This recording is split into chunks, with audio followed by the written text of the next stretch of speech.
कि supreme court से जो फैसला हो जाए उसको तुम भी मान लो, हम भी मान ले, झगड़ा खत्म। तुम कहोगे मेरे इमाम की मानो, मैं कहूंगा मेरे की मानो, तुम कहोगे मेरे मौलवी की मानो, हम कहेंगे मेरे मौलवी की। झगड़ा कभी खत्म नहीं होगा।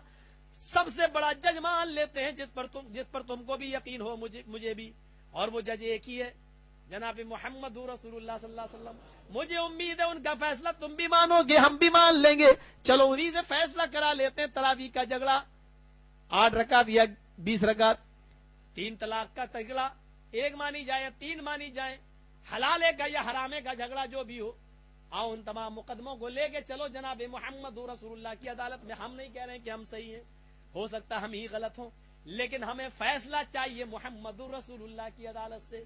हमें आपकी अदालत पर भरोसा नहीं है, हमें उस जज पर भरोसा है जिसको अल्लाह ने जज बनाया है। फला व रब्बिका ला युमिनूना हत्ता युहक्किमूका फीमा शजर बैनहुम। आए रसूल तेरे रब की कसम, ये लोग उस वक्त तक मोमिन नहीं हो सकते जब तक कि आपके फैसले को बिला चूं चिरा तस्लीम न कर लें। अल्लाह ने फैसला करने वाली जात दी हमें मोहम्मदुर रसूलुल्लाह। चलो उन्हीं के पास चलते हैं। वो जो कह दे वो कह दे नीचे बांधो, हम नीचे बांधने के लिए तैयार। वो कह दे ऊपर बांधो, हम ऊपर बांधने के लिए तैयार। वो कह दे 8 पढ़ो तो हम 8 पढ़ने के लिए तैयार। वो कह दे 20 पढ़ो तो 20 पढ़ने के लिए तैयार। वो कह दे 36 पढ़ो 40 पढ़ो तो हम वो पढ़ने के लिए तैयार। तुम कहते हो कि नहीं नीचे नियत बांधना सही हदीस है या मनसूख हो चुकी है, चलो मैंने तुम्हारी बात ही सही मान ली है। तुमने कहा ऊपर नियत बांधने की हदीस मनसूख हो चुकी है, लोग पहले बुत लेके आते थे, चलो मैंने तुम्हारी बात मान ली है।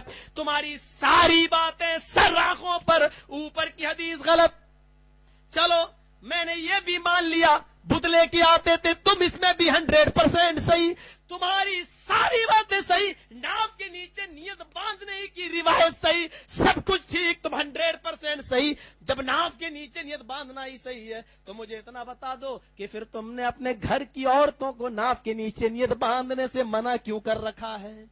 सिर्फ इतना बता दो कि जब सारी चीजें सही है तो औरतों को फिर सीने पर नियत बांधने का हुक्म क्यों देते हो? तो बुत लेके आया करते थे इसलिए नबी लाया, नबी ने मना किया, नबी ने कहा ऊपर बांधो, तो फिर तुमने आज तक उसी हदीस पर सीने पर नियत बांधने की रिवायत पर आज तक तुमने अपने घर की औरतों को क्यों मना नहीं किया है? उनसे क्यों नहीं कहा नाव के नीचे नियत बांधो? नमाज की ये कैटेगरी क्वालिटी तुमने निकाली है, मर्द तो नीचे बांधे औरतें ऊपर बांधे।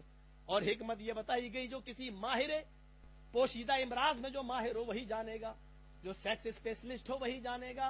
तुमने ये बयान किया है कि मर्दों की शावत नीचे होती है और औरतों की शावत ऊपर होती है, इसलिए मर्द को नीचे बांधने का हुक्म दिया, औरतों को ऊपर, मर्द को नीचे। ये बयान दिया तुमने, किसी हदीस की किताब में नहीं आया है। मेरे प्यारे साथियों, मैं तुम्हारी बात ही सही मानता हूं, 100% तुम सही हो, लेकिन इतना बता दो कि फिर तुमने अपने घर की औरतों को उस पर अमल करने से क्यों रोका है?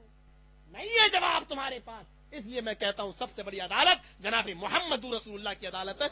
यहां बस इस अदालत से जो फैसला हो, तुम्हारे हक में हो हम मानते, मेरे हक में हो तुम मान जाओ, क्योंकि कयामत के दिन तुम्हें भी अल्लाह को मुंह दिखाना है, हमें भी अल्लाह के सामने जाना है। उस दिन की बदनामी से बेहतर है, रुसवाई से बेहतर है कि हम लोग इस दुनिया के अंदर अल्लाह और उसके रसूल के हुक्म के आगे झुक जाए। वतवासौ बिल हक़्क़ि वतवासौ बिस सब्र। एक वाक़या